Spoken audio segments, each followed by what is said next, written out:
Welcome to the Better Together Life podcast. This is the podcast for the suburban family who wants to quit the rat race and return to the land.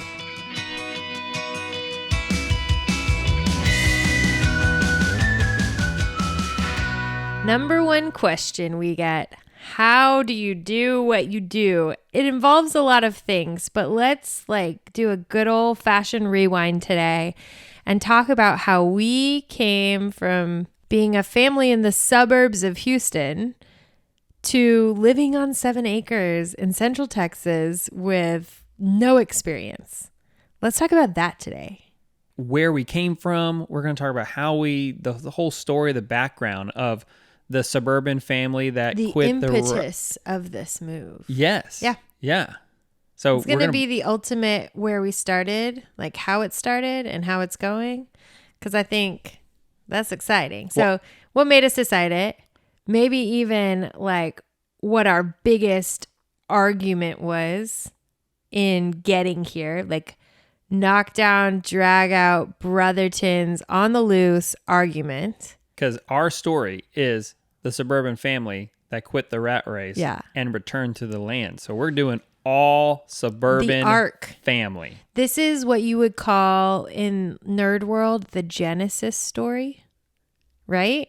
Yes. If we were a Marvel comic, this would be our Genesis. This would be the Thanos Genesis. Dun, dun, dun, dun, dun, dun. Did you just take our jingle and go minor? That's the dark, like Batman. And now it's time for What's New on the Homestead.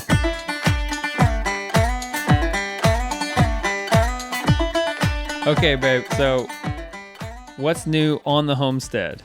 Oh, I love this segment. So, what's new on the homestead right now is that we have ducks, y'all. We have the cutest little runnerist. Ducks look like the cuteness of when a puppy goes up on its hind legs and paws at you, give me a treat. Ducks just live that life.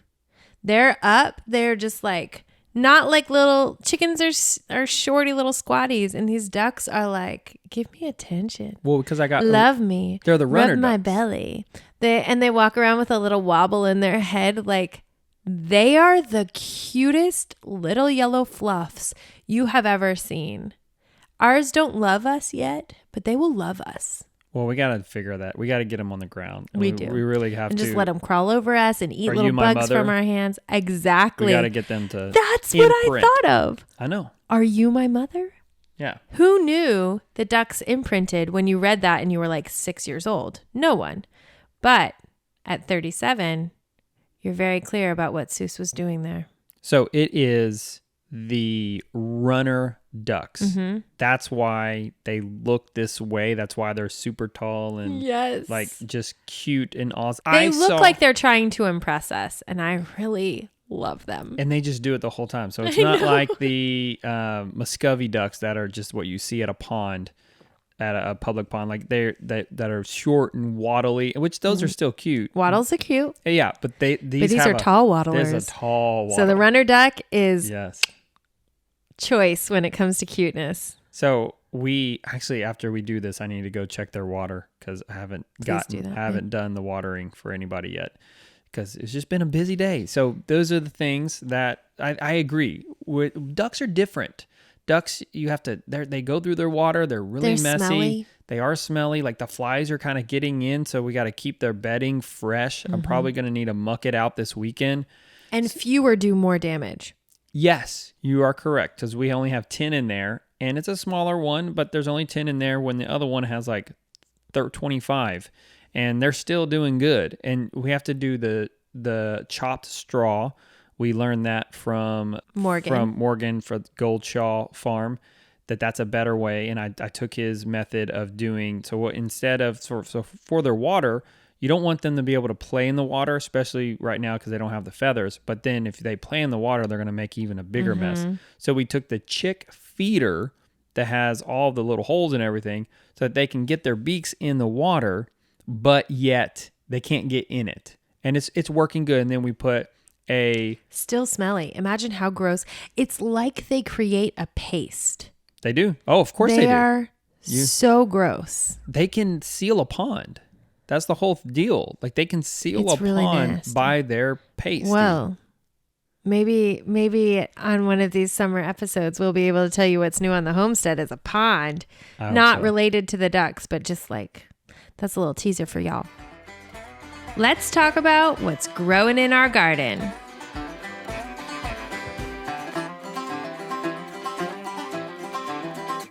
Okay, tell me what's growing in our garden, you handsome stud. I'm just excited about the zucchini. I really am, because it comes so fast and it is so rewarding. Mm-hmm. And we have had very, very, very, very, very little success growing zucchini It's in pathetic Katy, how Texas. little success we've had. Houston just has crazy vine borers, and I want I want so much zucchini that what everybody says is in the country you end up going run to the grocery store, you come out and there's a whole bunch of zucchini in your car because, people that know you found you and they just threw their zucchini in your car. cart. I want the extra zucchini for the pigs. So here's what I think is really funny is we were vlogging at the time that we lived in Katy and we're growing our first garden. And we tried growing zucchini multiple times. And the comment in the comments was, any idiot can grow zucchini. Now, it wasn't insulting. It was actually meant to be encouraging because, we weren't big enough to have many haters at that point. But they're like, oh, you guys, you're going to do great with zucchini. Anybody can grow zucchini. And, insert eye roll, because I was like, y'all, we must be worse than idiots because we cannot get these zucchini to do anything.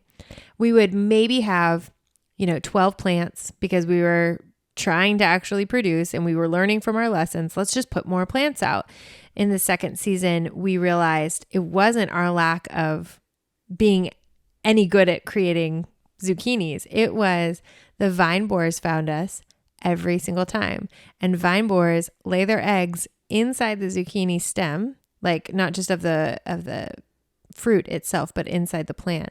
And then they eat their way out slowly. So like you don't even know. So you think you might have like disease on your zucchini, and the truth is, no, you really have pests that are very, very difficult to regulate, and they just destroy your whole crop. And so you cut so it far, out and it's like this giant worm. it's really gross. So thus far, we have at least 3 that are growing, and I'm stoked to put them with some sausage, cook it outside on the camp stove so that I don't have to make any messes in my house. That's kind of giving me life in these hot months in the summer. And then see the rest of the fruit growing, because so far the vine borers have not found us.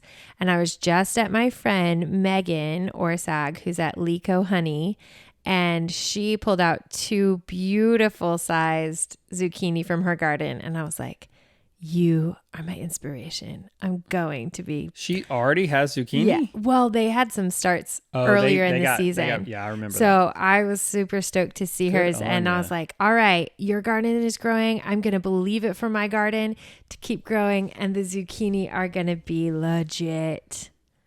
I want it for everything. Like, I want to waste nothing in the garden. And it won't be, because we've got these other animals that we can feed. But that idea of being able to really take this elusive food and do something with it, you kind of feel like you're kicking vine borers in the butt. Take that, vine borers.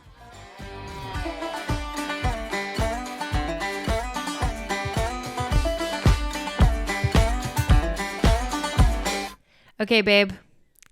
Every time I say babe, I think of arguments from when we were first married. Babe. Because when you love somebody, if they're going to use your first name, like, it's kind of like your kids getting their full name called. Like, if Bo says Kelly, I'm a little bit nervous about what comes after that. So, in love, I'm going to say, hey, babe, let's talk about the art of our story from suburbs in Houston. I mean, like, we were Tamagotchi, Pizza Hut book club, 90s kids, grew up in the suburbs, ready to get our personal pan pizza when we hit those 8 books, right? So here's the deal. We both grew up in Suburbia. Right.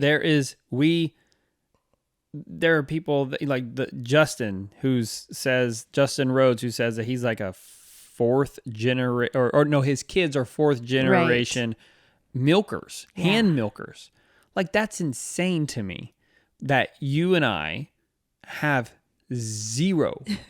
Like, I would imagine we do not exaggerate when we use the term zero. I would assume that probably our great grandparents had something to do with some kind of agriculture somewhere. Because I mean, that's just but where my great grandparents were, like, in my line was like from Antigua, like maybe plantation farmers way back, like Grandma Kelly. Like, that's how long. From where? Antigua. It's like British Isles. Holy so cow. This is like way back in my family line.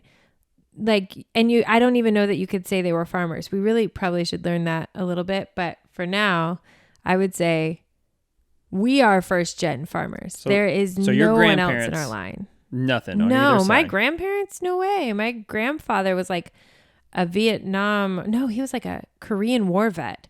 So This is like, we have military background. I'm sure they'd seen farms. But like, I never went to visit any family on a farm ever, or even friends of families. What about gardeners? Did any of them garden? Absolutely not. Okay, so I at least have that. So I have my father's parents. Mm-hmm. I always say, Ollie, buddy, Pop would love you. I mean, he would love all of his he great would connect grandkids particularly well with Ollie, because it is just that. So my grandfather raised worms, not for farming, like not for vermicomposting, but he did it for fishing. Mm-hmm. He was a big fisherman. They built a lake, and he built. So that's one thing. I guess as we're talking this through, we're realizing some things. And you come from a whole line of entrepreneurs, people who ran their own businesses. Pop was, my grandfather was self-employed. Entrepreneur for sure, and my grandma, my dad's mom, she worked for my grandfather, and she canned. Oh yeah, she did. Also, she didn't do it in the end of her life when we had started canning, but she had stories about like, you couldn't just go get it from the grocery store. Sure. Like, and part of the reason you couldn't get it from the grocery store was because there was no demand. Everyone was doing it themselves. Mm-hmm. So I would assume that your grandparents lived through the Great Depression. Mm-hmm. Also, I know that my grandparents on my dad's side, I love, my mom's family. It just, I'm not as close with them as I was with my dad's. So knowing the details is a little bit fuzzy. Exactly. Yeah. So I pretty much focus on my dad's, but they garden. They had a big garden out and at their lake house. So they built this lake house in Lake Livingston, and they had a decent size lot. It was probably like a half an acre lot, not including the pier, like the lake access. And they had a decent sized garden from what I remember. But I do remember this worm farm that was it was like our elevated garden beds. Sure. I don't know how he did it, because I really want to I want to like rebuild it somehow. I wish you could see some pictures of it. I know, it was just super, super cool. But he had black soldier flies in there. He had grubs in there. He had red, like it was all kinds of life in this thing. And bucks. Oh, it was so cool. And it was I remember it being about the size of this table. Wow. So that's big. That's a good like 8 feet. Yeah. And so it was really cool. And just, I mean, and it was up, so you could like get in there and look. And so we would go take like an old yogurt scooper and just like scoop the soil up, and bam, that's so you cool. ready, you go fishing. You go bait the trot line. That's cool. At the lake. So I think there's a lot of that. There was the exploration of the lake that was always a part of me, to where kind of like where the boys, when we, they just want to go explore an adventure in the forest, that was there. So me and my cousins, we would all go and do that in the forest of Lake Livingston. And because Lake Livingston is a state park. Cool. So there was that. But my parents completely, especially my dad, 180, like rejected any of that, because his parents did live on about 1.5 acre property, and they had some horses, but they didn't really do any kind of homesteading thing. They were in real estate, so it wasn't anything like what we do now. Like they didn't have any animals or chickens or anything. But he completely rejected anything like that and went 180 and suburbia and just one, small acreage, swimming pool, everything. And I don't want to say anything bad about the life that I grew up on, but that's just kind of where we are. And that's a big popular move. Like that wasn't just a siloed thing or one-time instance for your parents. That was really typical across the entire nation, that suburbs became a thing. HOAs became a thing. These mini cities outside of large cities became a thing. So we got, like, in history of time, we got this arch from rural and city life to the suburban bridge between the two of them. And everything is appealing about the suburbs. Even we have talked about this, the convenience of a store right down the street, the convenience of Snap right there, built-in community, right? You're going to see neighbors, especially, your folks' address, where they're right on a little circle, a cul-de-sac. All the neighborhoods began to be built in this way where we weren't just using roads to pass through, we were using roads to arrive home. And then those homes were all, barbecues in the middle of the road, like very, 1980s movies. That was what was happening when we were very, very small. And I think the jobs had moved out of the cities where they were accessible. It wasn't just entrepreneur on your own or work for a big corporation. It was branching out to where the jobs existed in the suburbs, and it was a promise of less danger than a city life. It was just a lot more security and a different type of community than what I would call true community. But that was the move across the entire nation at that time. So it wasn't something that a mistake or, just an anti-move that your folks made. This was the whole trend. Exactly what you're saying. There was more freedom in the suburbs. Oh, my goodness. So think of Stranger Things or Super 8, like all of these E.T., that's not really a throwback, but think of these 80s, iconic, either movies that were made in the 80s or movies that threw back to the 80s. Guys, that was our life. So for y'all that are, 10 years younger than us, it's a little bit different for you. Riding your bike 2 miles away to go to the pool.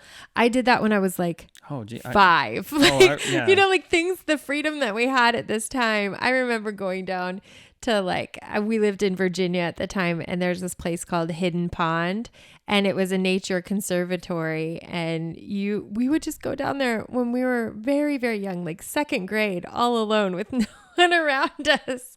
And that was just our life. So we were 100% city kids with no rural or gardening or any kind of experience or really exposure. For some reason, my mother is like this trash gardener. She is like a backyard wizard. I don't know how she does this. She does it on an accident. Yes, she's just like, let me do that little science experiment with an avocado pit.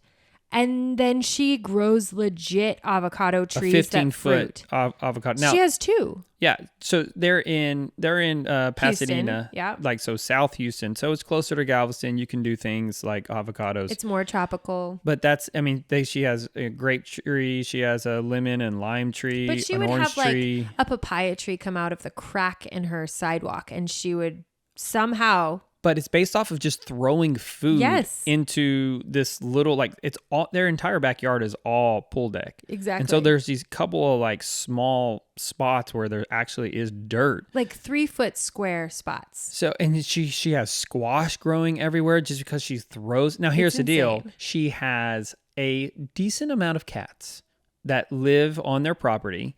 And so there is no rodent that will ever dream of coming onto this property because they're going to get eaten by these in a second. Yes, these cats that just live on there. My mother likes cats, and that's just it. But she can grow some things. She grows she doesn't grow what she wants. She just grows what she throws out there. So that was, but she also, whenever I was in college, I moved, and whenever I would come back to visit, she had like a big old, veggie garden. She was growing a lot of tomatoes. So there's a little bit of that I would like to be able to grab onto, that I saw some of the possibilities, but it still was never something like this, like growing meat. If that's what you thought of, I never heard that. I've never heard, even until this moment, how you have referenced that was an influence in your life. And I'm not saying it wasn't. Maybe this is like a revelation, but I've never heard you talk about your mom's garden in a way that would be like, this influenced me in an impactful way. I'm not saying nothing against you, Mom, if you listen to this. I'm not saying that, but I just talking it out loud. No, what you're saying though is like, you're recognizing here that was a presence, that was an influence. And I'm interested because I've never heard you say that in a way that was like directly lining, oh yeah, my mom gardened. I always thought that happened as we were adults. Most college. Mm-hmm. So yeah, it did. There was none of this was none of this was whenever I was in high school. So it is early adult, you and I first meeting and dating. Right. That's whenever a lot of this started happening. By the time we were dating, my parents were still living in DC because my dad was in the Army. So you're growing up in this one house your whole life, totally foreign to me because I moved every 2 years. And in that, I don't know that my mom wouldn't have gardened, but she didn't garden, other than like what we would do to like beautify our property or something like the around the house, like gardening with flowers and, things like that make it look pretty. But we had people at one point in my dad's career where like that was their job, was to maintain. And then that was a very easy transition when we were adults and married, because we had somebody who was cutting our lawn for us and Katie. Like we did. And part of that was wisdom. It was like, hey, I can pay someone, I can help them have an income, and that frees me up to do more of what only I can do, which would be, creating YouTube and selling oils and things that were like our specific business, versus us running a lawnmower and an edger every week just to keep up with the Joneses. Well, whenever you do that, it takes more time to clean up the mess of mowing your yard than it does actually doing it. Mm-hmm. And that's the thing, is you can't just mow it and leave all the trimmings of the lawn there. Right. You have to blow it off. You have to and we didn't have a blower back then, so I would sweep it up and bag it. But Katie was the place to cut teeth. Like for us, we had babies there. We had our community there. We learned so many different things there. And one of them was homesteading, because you just saw an article in Modern Farmer and was like, yeah, I could do that. Not Modern Farmer. It was Mother Earth News. Mother Earth so News. I'm going to tell that story. Yeah. So Kelly, we had 2 kids by then. Mm-hmm. And we had Everett and Ollie. And Kelly would be saying, hey, I kind of want to do a vegetable garden. And I was like, okay, go ahead, do it. Like I was just there was it beyond. Yeah, like, whatever, babe. Go for it. I was never against anything, but it was so beyond against something that there was not even a registry. I knew that you had talked about it, but not to the point that until we actually started ours that I knew it. So that's where we were. I was the video geek. You were a full-time mom. Yep. Staying at home, and I was working at the church as a video director.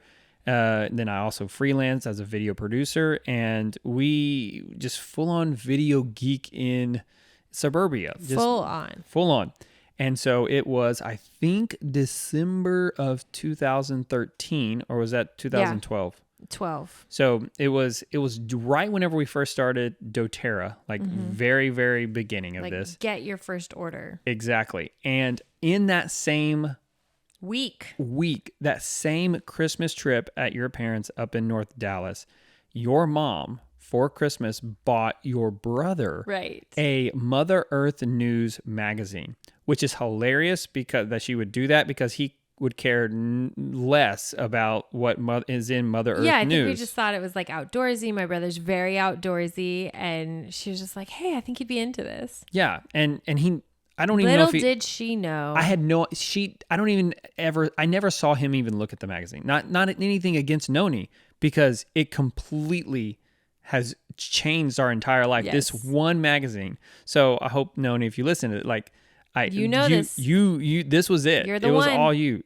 She is the one. So this magazine it's had a center spread. Like, that's really weird me saying that, but it really had. Hey, girl. It was a article out of the this sustainability book. I'll have to look at it. It's in the house. We own it, but we can link the show notes to that book. Yeah. I forgot what it is. I've talked about it on the channel before, but basically it is this article and this image, this picture of a sustainable 1 acre farm. And lights went on. Just like that, it all changed, everything. Mm-hmm. And it, going from the extreme video geek that watched nothing but how-to videos on how to do motion graphics and new lenses and everything, to this wannabe farmer. I even bought you a subscription to the Mother Earth News, and in the name of it, I wrote Future Farmer Bo. Yes. And it could only been God. Yeah. No, like, there's no other way that would have done it. So, I mean, it just was. I think as drastic as the 180 we talked about our parents doing, that was as drastic a 180 in an instant that we did. I mean, it just began a cascade effect on all areas of our life. And it's so much so that I feel like I don't need to apologize to you because of how 180 your life changed then, because it really is God's fault. Because it's just no, your life. I feel like fault is the wrong word, babe. You're going to hell for that one. Well, I'm saying like in a good way. Like, yeah, it was just God shifting. Because it's weird for you. Like, God has given you this ability to adapt to our life so well, and stretch you and challenge you, but also make it easy, of being married to me. I know, it's crazy. I don't think I could handle stagnant life if we had stayed as things were. Like, I had to move furniture every weekend, Katie, just to like get that energy out. Like, I was a transient kid. That. So even in college, it was like, you know, you move in and out every year. And for me to go home to different not families, that'd be funny, but different houses based on, you know, where my parents were living, that was just true life. And so in Katie, when I would get that itch to like move, I would move furniture. I don't move furniture here. You just move fireplaces. I move fire pits. I move animals. I rotate chickens. I move a lot of things here that have nothing to do with furniture. And I guess I have 7 acres of moving alive furniture like chickens. But that was a big shift for us. And the garden got done. I think that's where most people who want a homestead begin. And we didn't begin with expensive gardening. We had cinder blocks. We talked to your family members who live out on a farm. They said, just take the bags, open up the bags, and let that be the base of your garden. And this is how we began, was a backyard garden where we grew okra and tomatoes. We grew some herbs like basil. We grew radishes and I think some beans or peas. And that was all we did in this cinder block garden bed, which was about 12 feet long, and it was 3.5 feet wide. We grew 8-foot tall tomato We grew plants. 8-foot tall tomatoes. At one point, we had some disgusting vining cucumbers. They were just absolutely terrible tasting. I built an obelisk. An obelisk. It was 2 of them. Yeah. And we built those. I don't even know if they actually vined anything. But that is where most people begin, is like, you know, a tomato and herb garden in their back porch. So we had that, and eventually, unintentionally, we started transforming that back lot into our version of what we saw in the magazine. And then we're like, ooh, I don't think this is going to work. So at the end of our homesteading in the suburbs, we had rabbits that we were breeding, that we were selling as pets to other people. We were not eating them. But that's what we were doing in Katy, was cultivating these skills, because the knockdown drag out fight that we had was Bo being so desirous for his dream of homesteading to become a reality that he had kind of already begun leaving the suburbs and running away from the HOA and running away from the traffic and running away from this tiny lot and all of the limitations that we had on it, that he just kind of had gone mentally. Like his brain was already gone. Well, and yeah. we were still in the Katy. And there was one point where I remember just sitting on our bed crying. Now, and I cry at everything. So you guys don't know me that well yet, listener, but I cry at everything. But I'm crying in my underwear at my husband saying, if I'm really honest about my fear here, I am afraid that you want to leave so badly that you would sell this house without my even consent, and you would be ready to pack us up and move, because all of your dreams include these great ideas that you have, and none of them have listed your family. And by that time we had 4 kids or 3 kids. I was pregnant. I was hella pregnant. You kind of glossed over a whole lot there, babe. Like you went from garden all the way, like you. Well, so we didn't. If we told every day story, we'd be here for 10 years. I know we got to go sort of fast, but you got to fill in some gaps. 2015, we bought this property. 7 acres in Central Texas. Correct. I thought that the world was going to end. That's a whole nother podcast. Well, but it is true.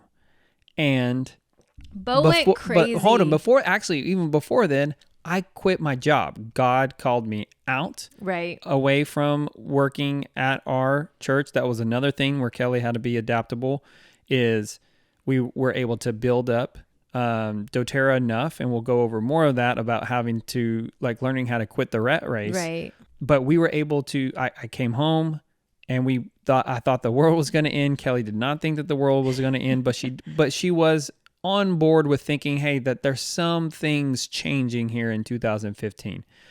And really, what we didn't know was that we needed to be here for this in new 2020.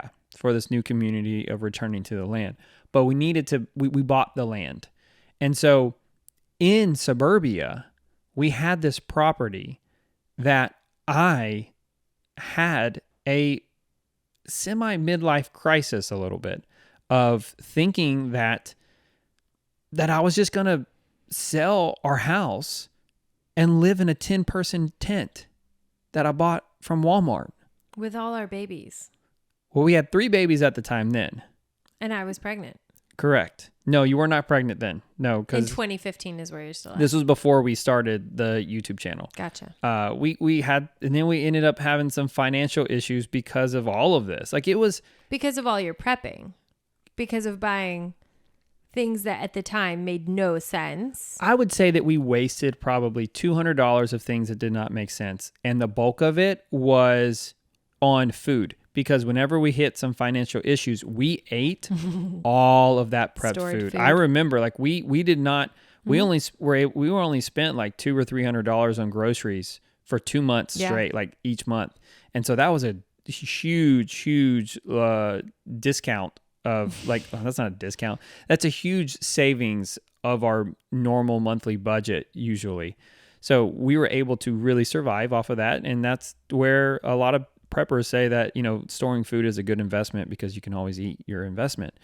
But it was the mental game that was off. And what I'm saying about is the suburban family, you being the suburban family, like that are listening to this and thinking that, like, the people that watch our video of the 750 day time lapse, the people that say, you know, I've given up on this dream of homesteading, but watching this video has given me hope that if you, a normal family, can do this, then I can do it too.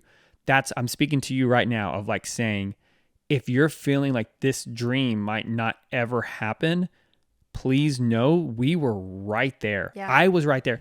If you're thinking, how can I convince my spouse to do this? We were right there. We ended up having to go to counseling. Yep. We were close to. I'm a proponent of marital counseling. Absolutely. Like maintenance on your car, man. Don't wait till it's too late.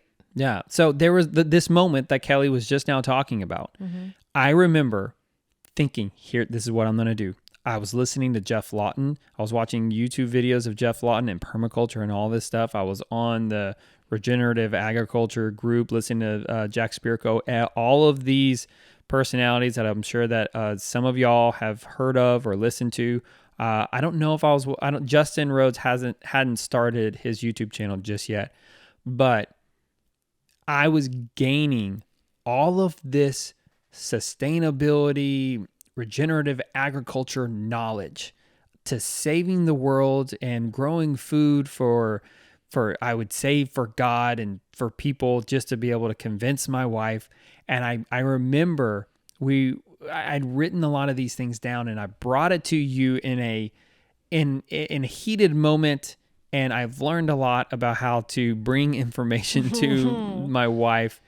And I did this whole spiel of trying to convince you. And here's the deal. Well, hold on. I was already on board. I know you were. I know you were. We already had a plan of like within, 3 to 5 years that we would do this.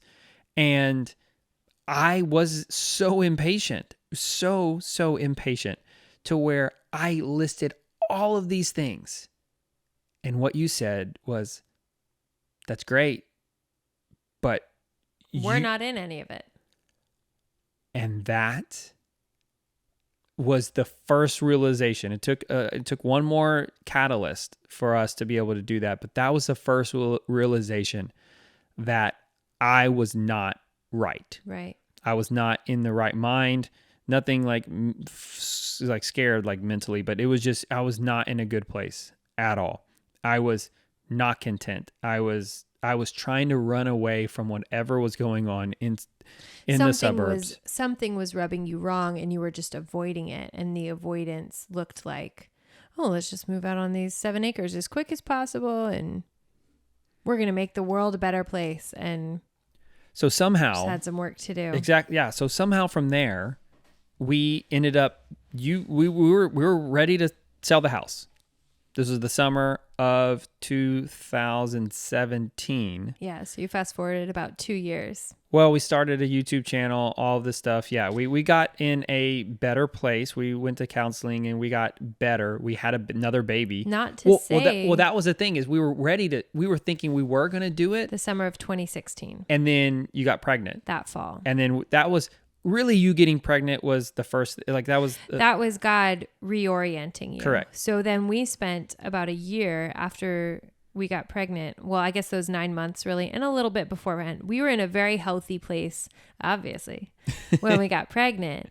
And what it did was cause us to just push pause on our moving forward plans, because if Finley hadn't come along, it's very possible we would have sold our house for less money, moved into a camper, lived on our property, and built as we could.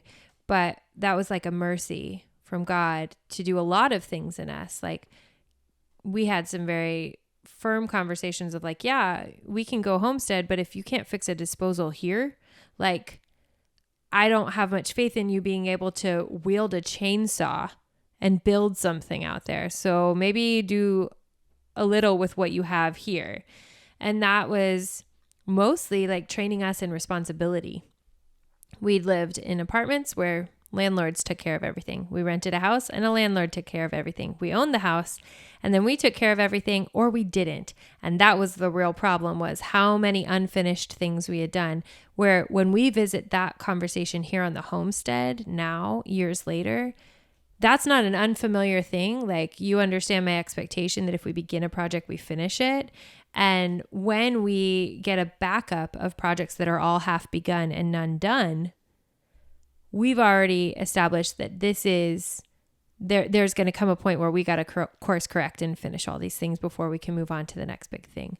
And it's also had me trust that you see that you're not ignoring me. You're not bulldozing me. We are a team, that we are all on this same vision toward sustainability through community and establishing a life that we couldn't give our kids if we stayed in the suburbs.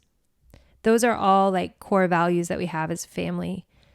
But when we were in Katy, we finally got to the point before we sold the house where we weren't running from the suburbs. We were running to the homestead. So our hearts and our minds really had to shift. We had to embrace a lot of humility, things that we did not know. And we had to acknowledge we just don't know everything, and either search it out or ask people. Like, critical people in our lives at that time were Art and Bree, who sat and had homestead conversations with us about YouTube via Skype at the time. This was years ago. I think I've told Bree this, that it was so pivotal for me to have like someone speak into us and believe that like, you can do this. You can do this. And the roads, for sure, just giving us trust, and even like real life conversations sitting around a pool while our kids played. Like, those were pivotal moments for us. The Hollers, Meg and Ben selling their house when we were trying to sell our house. Like, she and I are Marco Poloing back and forth, just like, she was so encouraging, like, Kelly, this house sale fell through, but this is going to happen for you when it's supposed to. And then them coming out here and putting their hands on our home as we built things was just like, there was like little drops in a bucket of promise that God was giving us. Like, this is going to be the faithfulness walk. This is going to be like fruit that comes over time. Nothing in this is going to be instant. Just be faithful in walking each step that I show you. And not only will you have unshakable, incredible community, but you will have people who are going ahead of you to help teach you what you're going to need to know. So that was all very reassuring. Us being pregnant with Finn slowed us down. Then not selling the house in 2017 because of Hurricane Harvey. That did everything, because we already had Finn by then. Oh, yeah. And we were doing the YouTube channel. And so we were able to document a lot of this. It was a very, very, very long story on YouTube, because a lot of the other people were just documenting it on that day. Yeah. Like we're moving to our property now, which is probably a better way to run a YouTube channel. You lose less people, but we did it differently, and we had it the whole story of years. Like, it was probably like 2.5 years of doing that, and not selling because of a repair that had to happen. It helped me slow down so much to where I was grateful. It was a really strange season to watch you walk through, because it was so, I don't want to say it was the opposite of you, but your tendency is to create and to envision and to never look back. And this was a season of appreciation and looking back and savoring, and not just being a head vision. It was like you were sure, like, this is coming. Mm-hmm. I'm going to be moving here. This is going to be a major life shift. And without ever saying it, it was like that landed in you and just took root. So you were settled and peaceful enough to pay attention in all the other places. I just remember we focused on doTERRA then. Yep. We did not as many videos. We played Legos with the kids. We ate pizza in the park once a week. We really did. What did you call it? Like, it was 6 months. It was our goodbye semester. Yeah.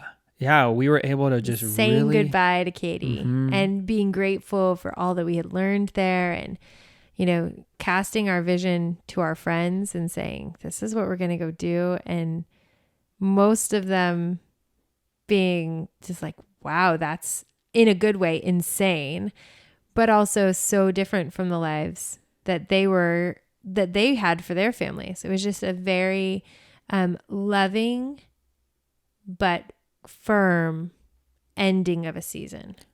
And I feel like when you trust God in his perfect timing, things work out the best. Better than you could And ever imagine. Because better than if you were in a store full of endless possibilities and you picked out the one that looked best for you, God's timing is always going to be immeasurably more than you could ask or imagine. Because the timing was just perfect. It was. It was way better. And with Hurricane Harvey, I hate to say it, I mean, a lot of people lost their homes. They all got flooded. And those property values might not ever come back to what they were prior, because you know that 100-year flood can take it out. Mm-hmm. And any house that did not flood went way up in value, which meant that we were able to get an additional $20,000 on our home sale. And it's just unreal. And that we had been faithful in paying our mortgage. So Correct. The equity was there. Well, we were on a 20-year but to be clear, mortgage. Harvey happened in August of 2017, and we tried to sell the house 3 months later. We had buyers. We had 2 buyers straight up get all the way to the end process, and then we did not sign the papers because of the buyers. And that was very disappointing. There are whole conversations that we can have on this podcast about setting our expectations and then having to adjust because they didn't happen, but we didn't quit. Like, we didn't lose sight of the vision for moving to this property. Like, we just knew that we knew quite confidently, and God never gave up on that. But then this new buyer didn't even have to, we didn't even have to put the house on the market. They found the sign leaning up against the side of the house. Because we'd taken it down. Yeah. And so we took the sign down when we decided, hey, we're going to take the holidays. And after this disappointment of 2 house sales falling through, we're going to wait and we're going to enjoy the holidays with our kids. And then we had birthdays in the spring, and we were getting ready to put the house back up. And the week before, this couple walked down the street and said, is this house for sale? And we said, well, it is, but we're not on the market yet. We'll be on the market soon. She took our number of our realtor and said, I'd like to contact your realtor and talk to her about this house. They never even came and walked the house until it was inspection time. And that saved, I mean, if anybody's ever shown a house with kids, we had very small kids at this time. And every time we had to leave the house we had over 30 showings, which is why we had such good Did you do the results. Inspection without me that time? Oh, heavens. I can't even. That's a whole nother conversation. Where was I? Was I shooting a wedding then? One time you were at Jack Spirko's. Yeah.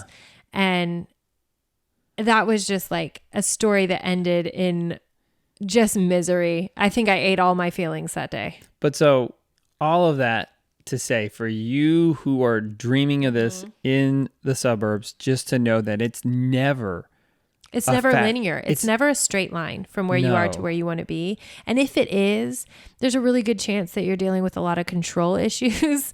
Like, not to throw you under the bus, but the truth is, if you just had a straight line with no detours for growth, then yay for you. But most of us, to make a major shift in your life, requires humility and learning of lessons that you couldn't get if you were going the straight line. We should probably link in the show notes a couple of videos that just show you like the timeline of us going from the suburbs to the homestead. There's for sure vlogs that we were doing at the time that were just individual. And I'm so grateful for that documentation. I don't know if anyone listening is like video creators or bloggers or something, but if you hesitate to write down your journey, I want to invite you to that, because the commemoration of those moments will allow you to look back and appreciate where things are now and give you fortitude for where you're trying to go.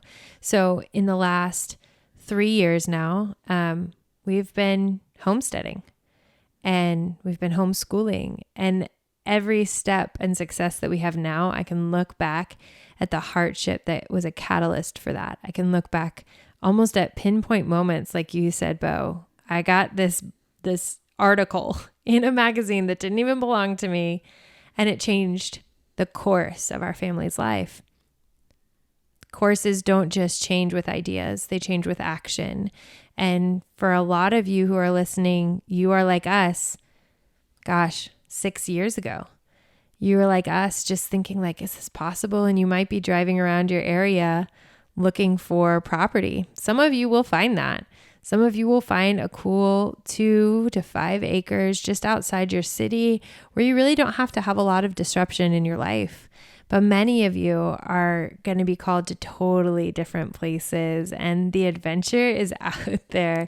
Our story is not going to be your story, but I hope that like as you collect all these different people's stories who have gone from the suburbs to the homestead, that you find your story and, maybe a couple of friends too.